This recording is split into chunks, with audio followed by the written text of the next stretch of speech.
E aí pessoas, bom, finalmente estou de volta com um vídeo de montagem, de configuração. Eu fiz isso algumas vezes ano passado, mas faz um tempo que eu não fiz. Então eu vou voltar aqui, fazer uma série, vou aumentando o valor dos produtos. Esse aqui é basicamente o que eu consegui mais barato atualmente, mesmo que seja um valor elevado, né? Coloquei ali na faixa dos R$ 1.400, mas realmente é o menor valor que eu consegui, mais ou menos. Vocês vão entender ao longo do vídeo. Eu tive dois probleminhas, né, ao montar essa configuração aqui, um mais basiquinho e o outro mais chato com relação à memória, mas eu vou explicando para vocês ao longo do vídeo. Então, primeiramente vamos aqui ao gabinete. Esse gabinete aqui é um Kuga MX300, não se vende dele mais hoje, tá? Eu acho que usado você consegue por R$150, mais ou menos. Mas aí depende do seu gosto mesmo, não é necessário você pegar um igual a ele, até porque é mais difícil de encontrar um igual, né? Hoje o padrão está diferente, tem todo um PSU cover aqui embaixo, então tá diferente o padrão. Mas eu acho que se você quiser um parecido assim, usado a 150, por isso que eu orcei o gabinete a R$150. Já aliado ao gabinete, eu tenho uma ventoinha da GameMax. Minha primeira intenção era colocar uma ventoinha vermelha para ficar chamativo no vídeo, e na montagem coloquei essa ventoinha, só que o cabo dela era muito pequeno, então resolvi desistir, coloquei logo da GameMax aqui, mas ele é um fanzinho legal, tá certo? Priorizem ali um fan, uma ventoinha que tenha um CFM maior, mesmo que ela não seja LED. Geralmente essas novas de LED baratas, elas têm um CFM bem baixinho ali, e essa aqui pelo menos é um pouco mais regular, tá? Deixo o link para vocês na descrição aí, quem quiser, quem se interessar, certo? Eu rocei essa ventoinha aqui a R$25. Eu acho que fica mais ou menos esse valor mesmo. Agora vamos passar para as outras peças. Primeiramente eu tenho aqui a nossa placa-mãe. É uma placa-mãe Colorful A320, vocês sabem que a Colorful não é das melhores marcas de placa-mãe, é a mais básica que vocês podem conseguir, mas eu consegui ela até barato na Terabyte, então resolvi fazer uma configuração com ela, tá? Ela foi em torno de R$350, essa vai ser a nossa placa-mãe para esse vídeo aqui. E aliado à placa-mãe, a gente tem o processador é um Athlon 200GE End Sample, né, na versão de engenharia. Você consegue no AliExpress hoje por R$200, mas nem a versão de engenharia mais. Eles estão vendendo mesmo a versão normal, sem ser de engenharia, por R$200. Só que essa versão não tem um CPU Cooler, na verdade. E para o CPU Cooler, eu estou usando aqui um Camex AC01.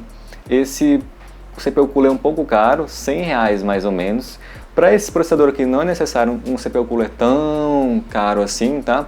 Mas eu deixei esse aqui mesmo orçado, até porque ele tem um LEDzinho, né? Vocês sabem, né? LED aumenta o FPS. Então, esse foi o CPU Cooler que eu coloquei junto ao processador. E agora, seguindo, descendo um pouco, a gente tem aqui, acho que vocês não conseguem ver direito, mas tem aqui o SSD. Esse SSD aqui é um SSD de 512 GB da Kingdian, comprado também no AliExpress. Eu orcei mais ou menos ali R$250, tá? Talvez você consiga um pouco mais caro, um pouco mais barato, depende do desconto que você conseguir, mas R$250, 512 GB, eu acho que vai ser o bastante, pelo menos para uma configuração ali inicial, tá? Vou colocar um joguinho ou outro. Os jogos hoje estão bem pesados, então acaba consumindo muito do seu HD. Foi esse o SSD que eu coloquei. E aqui embaixo vocês vejam que tem uma fontezinha, essa fonte aqui é da GameMax também, aquela fonte de 500 watts. Essa aqui eu orcei em R$350. Então quer dizer que é necessária essa fonte para essa configuração? Não. Então quanto que seria? 400? Também não, 400 ainda sobraria. Uma fonte de 300 ali, boa. Tem umas fontes boas da Seasonic que eles vendem a, sei lá, R$150 mais ou menos, de 300 watts, tá? Mas, como que eu vou fazer vários vídeos, eu teria que usar uma fonte de 500 watts para as outras configurações, e é claro, eu não vou comprar uma fonte para cada configuração. Então eu usei uma fonte de 500 watts, mas não precisa ser isso. Só que aí coloquei mesmo o valor, né, R$350. E a última coisa que eu esquecendo é a memória RAM. Deu trabalho, viu? Foi o que mais deu trabalho nessa configuração aqui. Eu estou usando memória RAM Asgard Lock 2 pentes de 8 GB. Ela é uma frequência de 3.000 MHz e eu orcei em R$400. É bem caro, certo? Minha intenção inicial era fazer o vídeo com uma memória de 2 pentes de 4 GB, totalizando 8. Só que a memória que eu tinha aqui é uma memória bem basiquinha, assim, acabei desistindo dela, ela é muito mequetrefe para eu fazer o vídeo. Então resolvi usar outra memória. Minha segunda intenção foi usar uma Chrysler, certo? Só que aí o que aconteceu? A Chrysler não funcionou, infelizmente. E aí depois eu vi com a Glowway, então estou com a Glowway aqui, realmente deu certo com essa configuração, pelo menos a minha Glowway que funciona na maioria das configurações, funcionou, certo? Só que vocês sabem do meu vídeo que eu fiz recentemente, eu resolvi logo optar por uma memória que com certeza iria pegar, então que é a Asgard Lock, que é uma versão ali da Glowway da mesma fábrica, mas que ela tem menos problemas de compatibilidade no geral. E essa é a configuração, pessoas, é um tanto salgado, né? Porque não tem nem placa de vídeo aqui. Mas é mais ou menos isso que a gente consegue mesmo. Tenho certeza que algumas pessoas vão comentar que conseguem uma configuração mais forte ou uma configuração igual pagando menos. E é verdade, às vezes tem como sim, dependendo do que você conseguir ali. Se você economizar pelo menos no gabinete, se você economizar na memória RAM, na fonte, você consegue sim pagar mais barato ou pagar o mesmo tanto e colocar um processador melhor. Por exemplo, pegar um Ryzen 3 2200G, que já é melhor do que esse 200GE aqui. Então, é para ter uma base aqui de que você consegue montar mais ou menos, tá? Só que é claro, vez ou outra, alguém vai conseguir montar mais barato. Até eu também consigo montar um pouco mais barato que isso, mas eu quis colocar um valor mais pé no chão. Espero que vocês entendam isso. E agora vamos para a parte da montagem. Se você não quiser ver a montagem, aí eu vou deixar também nos tempos lá a parte dos jogos. Se você não quiser também ver os jogos, aí tem a parte da conclusão. Mas se você não quiser ver nenhum, então essa é a parte final do vídeo para você, né? Então valeu por ter assistido até agora. Amanhã deve ter outro vídeo aqui no canal. Então é o seguinte, vamos para a montagem aqui dessa configuração e depois a gente vai partir para os jogos. Valeu? Chegou a hora da montagem. Primeiramente eu vou pegar somente a placa-mãe e o processador. Esse aqui é o nosso amiguinho do dia, o Athlon 200GE. E o que eu faço é o seguinte, para ficar mais fácil, você vira a sua placa-mãe em sua direção, você vai pegar o processador e vai localizar onde fica a pontinha dourada. Essa pontinha dourada tem que ficar virada para o lado inferior esquerdo, e aí você vai conectar na sua placa-mãe. Eu acho que é o jeito mais fácil de explicar, né, para você não confundir. Após isso, você vai encaixar as memórias. Essa aqui é uma memória que eu estava usando de 4 GB, como eu disse. No final do vídeo eu uso a Asgard Lock, né? Mas o procedimento de instalação é o mesmo. Você tem que ter cuidado somente com os dentinhos ali, porque existe a posição certa. Não dá para colocar dos dois lados, né? Ela é dividida e uma parte da divisória fica mais para cima do que para baixo. Então tome cuidado com isso, mas é bem simples esse procedimento.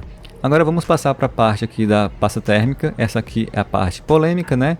Eu vou usar a pasta térmica da Thermal Silver e a parte polêmica em si é a quantidade, né? Muita gente fala que tem a quantidade certa. Realmente não tem a quantidade certa de pasta, mas existem vários meios, né? Eu coloquei aqui um pingo no centro e 4 pingos em cada canto, porque geralmente só no centro a pasta térmica não chega até o final. E em seguida eu vou colocar o CPU Cooler. Essa aqui não é polêmica, mas ela requer um pouco de cuidado quando você está com a plataforma AM4. É o seguinte, eu primeiro conecto ele à placa-mãe e depois eu coloco um lado do CPU Cooler já na alcinha, encaixando com o encaixe da placa-mãe. Depois eu viro e vou encaixar a outra parte, puxando para baixo somente o CPU Cooler. Agora prestem atenção aqui nesse caso, porque isso aqui pode ficar muito duro. Eu não recomendo que você force na placa-mãe se ficar muito duro. O que você vai fazer? Você vai retirar o CPU Cooler e vai tentar encaixá-lo na posição inversa. Se você tentou primeiramente a parte esquerda, você vai tentar agora a parte direita. Geralmente nesse CPU Coolers eles vêm com uma das alças mais maleável que as outras. Então se estiver muito duro em uma das alças é porque ela é errada e a outra alça que é a certa. Tomem cuidado com isso. Tá aqui prontinho, vamos partir para a parte da montagem das peças no gabinete. Primeiramente, eu estou aqui com a fonte, a GameMax GM500, eu vou colocar ela virada para baixo. Lembre-se que a posição do fone dela é para baixo, não para cima. Depois disso, eu só vou parafusar, né? Eu uso 4 parafusos para prender bem nossa fonte, é bem simples isso. Em seguida é a parte da instalação do espelho. Não tem muito segredo com isso, né? Só tem que ter a posição certa, que é virada para fora. Quando você estiver vendo uma partezinha mais alta, ela é virada para fora. Agora, só tomem muito cuidado, porque geralmente corta o espelho. Muita gente se corta com ele, então tome cuidado só com isso. Em seguida eu vou instalar o nosso fan, a nossa ventoinha virada para fora, né? Ela tem uma setinha, geralmente essa setinha eu estou colocando para fora para usar como exaustor. Essa aqui é a fan que não deu certo, a ventoinha que não deu certo, então depois eu troquei pela ventoinha da Game Max e aí eu só parafusei tudo mesmo e ficou tranquilo. Agora a parte mesmo de colocar a placa-mãe. Não tem tanto segredo assim, é só você ir com cuidadinho, você não faça nenhuma força, não arraste nada, encaixe lentamente a placa-mãe e pronto, não tem tanto problema assim. Melhorei o foco agora para vocês verem mais, né, que a parte de parafusar é uma parte mais simples, mas o parafuso aqui depende muito de cada gabinete, né? Tem uns gabinetes que tem um parafuso mais fino e outros com um parafuso mais grosso, mas sempre o gabinete, se for novo, ele vai conter os parafusos corretos, tá? Você pode usar todos os parafusos que forem necessários, mas aqui no vídeo eu usei só 4, mas poderia ser também 6. E aí na parte de baixo você usaria umas basezinhas douradas, mas no caso aqui mesmo eu usei somente 4, para mim foi necessário mesmo só 4. Em seguida é a instalação dos cabos. Essa aqui é uma parte mais simples, só que as pessoas têm dúvida ali somente na instalação do painel frontal. Não é uma coisa padrão para todos os gabinetes, mas geralmente ocorre da seguinte forma. As duas primeiras conexões você coloca o Power LED positivo, depois o negativo, e ao lado, na terceira e na quarta, você coloca o Power SW. Abaixo do Power LED você coloca o HD LED e abaixo do Power SW você coloca o Reset SW, ficando um espaço sobrando ao lado do Reset SW, isso é normal. Feito isso, agora tem a instalação do SSD, é o SSD King que eu estou utilizando aqui. Nesse gabinete aqui é mais fácil instalar, você só pega mesmo a baiazinha de SSD que ele tem, ela é removível. Depois você só precisa parafusar mesmo e colocar de volta. Depende muito do gabinete, tá? Os gabinetes mais novos são um pouco mais chatos de você colocar SSD, mas no final tudo segue o mesmo padrão. Esse aqui eu acho que é um padrão melhor para quem está começando. E depois já vou deixar ele ajustado para somente conectar no SSD. Essa aqui é uma parte mais simples, tá?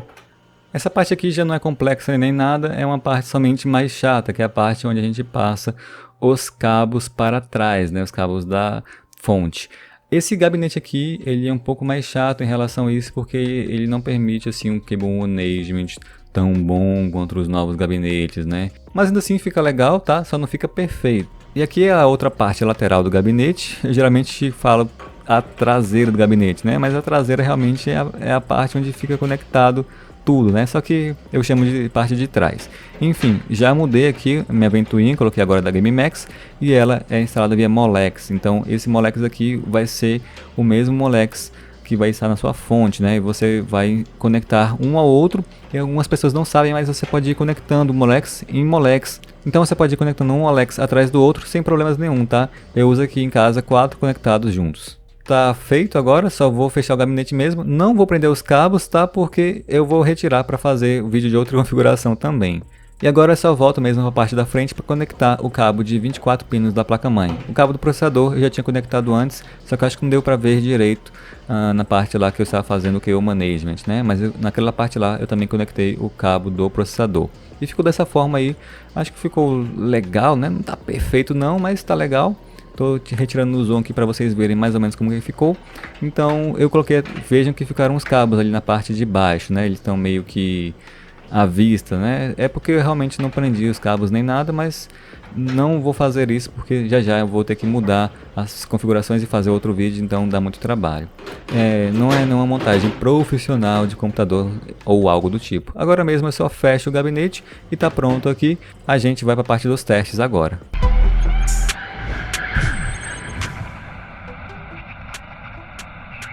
E como estamos falando aqui de montagem de PCs e também de compra de peças, não se esqueça do site Cuponomia. Ele engloba 2 tipos de serviços. Ao mesmo tempo que ele te passa cupons para mais de 2.000 sites, tanto nacionais quanto internacionais, ele também tem a função de cashback. Você pode instalar a extensão do Cuponomia e você consegue cashback em diversos sites, assim como o AliExpress, Banggood, Nuvem, Kabum, entre outros. É o site de cashback que eu estou usando atualmente, é o novo parceiro do canal, recomendo que vocês deem uma olhada lá e além de tudo também você pode chamar outras pessoas e se essas outras pessoas gastarem R$50, ela vai ganhar R$5 e você também. e isso vai valer para sempre. Então teste lá, veja o Cuponomia e também faça um cadastro pelo meu link, que aí também você vai ajudar o canal. Essa aqui é a BIOS da placa-mãe, ela é bem simples como todo mundo diz, não tem nem português como linguagem, só tem 3 línguas. Não mexo muito na BIOS da Colorful, para ser sincero. A única coisa que eu faço geralmente é mexer em overclock de memória ou de processador quando possível. Das memórias eu geralmente coloco a mesma coisa, mas depende muito de qual é. Na Asgard Lock eu coloco a tensão em 1.35 e depois eu seto os times no EaseMod para DDR4 3200 MHz, 16, 18, 18, 18 e só dou um F10, salvo e pronto. Já que no Windows estão as informações do processador com a placa-mãe, né, o Ryzen 200G, que vai até 3.3 GHz, 2 núcleos, 4 threads, ele tem um cache de 3 de 4 megas. A placa-mãe, vejam só, A320K Pro da Colorful e as memórias, né, 3200 MHz Asgard Lock, assim também como o Vega 3 está aparecendo aqui para vocês. Esse processador aqui não faz overclock nessa placa-mãe. Algumas placas conseguem fazer overclock com ele, não é o caso de nenhuma Colorful. Todas que eu testei não fazem overclock. E lembrando que eu comprei essa placa-mãe aqui na Terabyte recentemente, mas ela não veio com a BIOS atualizada, então fiquem com cuidado com processadores mais novos por conta disso. O primeiro jogo que eu testei foi o Counter-Strike Global Offensive. Eu coloquei ele em 720p com todas as qualidades gráficas no baixo e teve uma qualidade satisfatória. A média de FPS ficou de 130, mas não vai ficar totalmente estável, né? Você vai ter algumas travadas às vezes, mas eu acho que para um jogador que é mais casual e não seja tão competitivo assim, eu acho que é uma configuração legal, né? Aí você monta essa configuração aqui para usar na faculdade, jogar às vezes, ou para um filho, sobrinho, não sei qual seria o objetivo, né? Mas para jogar esse tipo de jogo aqui ficaria legal, então não vejo tantos problemas. É claro que não é uma configuração suprema ali, mas vai ficar bom pelo menos nesse jogo. Outro jogo que eu testei é o Fortnite, mas não ficou tão bom quanto o CS Global Offensive. Eu também coloquei ele em 720p, com as configurações gráficas no baixo e somente a distância de visão no médio, não coloquei nem no épico. E vejam aqui que ele não fica muito bom, né? A média de FPS fica em torno de 45, 49, depende muito da região, né? Na região que não tenha nada, o FPS vai ficar maior, mas na região que tenha mais detalhes e que tenha mais casas e tenha um tiroteio, aí chega até 40 FPS com travadas frequentes, mas também pelo que eu vi, o jogo está travando bastante mesmo para configurações mais parrudas, foi o que me informaram, desde que teve um update lá não ficou tão bom. Então é assim que ficou para vocês verem aí, não fica tão bom contra o CSGO, não é uma configuração que eu recomendaria para jogar o Fortnite, não fica tão bom assim, mas dependendo do que você tem em sua casa, às vezes a pessoa está jogando até com uma configuração mais básica do que essa, né? Então depende muito do que você está saindo. No geral fica mais ou menos, eu preferia se ficasse ali nos 60 FPS, aí seria mais fácil de recomendar. Já o próximo jogo é um pouco mais difícil, né? É o COD Warzone. Esse jogo é bem pesado e veja só pelo início que a situação não está muito legal, né? Mas, assim, em game ficou um pouco melhor, a média de FPS subiu um pouco para a abertura lá, mas mesmo assim ficou bem baixo em relação, por exemplo, ao Fortnite. Eu consegui aqui somente a metade da média de FPS que eu consegui no Fortnite, então ficou ali 21, 22 de média de FPS, com algumas travadas às vezes, mas travou até um pouco menos que o Fortnite, né? Então essa aqui é uma configuração que não é muito feita para o COD, né? Embora a minha memória seja mais ou menos 3200 MHz, não é uma memória tão ruim assim, ainda assim não está tendo um bom desempenho do chip gráfico, né? Também acho que do processador em si. Eu testei aqui em 720p também e com as qualidades gráficas no baixo e vejam que realmente não deu. Eu nem sei para onde eu conseguiria abaixar mais do que eu já baixei nesse jogo e realmente não ficou bom no COD. Mas porventura, caso você goste de MOBAs, né, goste de Dota ou League of Legends, fique sabendo que roda sim esse tipo de jogo. É que eu estou no Dota e não estou em 720p. Eu coloquei em Full HD com as qualidades gráficas no baixo e rodou acima dos 60 fps. Embora em ocasiões onde vai ter uma teamfight com vários detalhes no mapa vai ficar 60 fps, ainda assim não caiu muito, então ficou uma configuração ok para o Dota 2, tá? Então, se você pretende jogar esse tipo de jogo, também vai dar certo, assim como o CSGO. Então, depende muito do jogo que você quer jogar, né? Deu mais certo com o CSGO, com o Dota, mas jogos de mundo aberto que tenha muito detalhe não vai ficar tão legal assim. E o último jogo que eu testei não é tão novo, é o GTA, ele já está com a idade bem avançada, mas ainda assim eu não consegui um FPS médio de 60 aqui. Eu coloquei ele em 720p e também coloquei a qualidade gráfica no baixo. Ainda assim, não consegui os 60 FPS no modo online. No modo offline, eu realmente consegui os 60. Não fica 60 o tempo todo, mas realmente fica. Agora no modo online fica ali na média de 40, mais ou menos que a gente conseguiu com o Fortnite, né?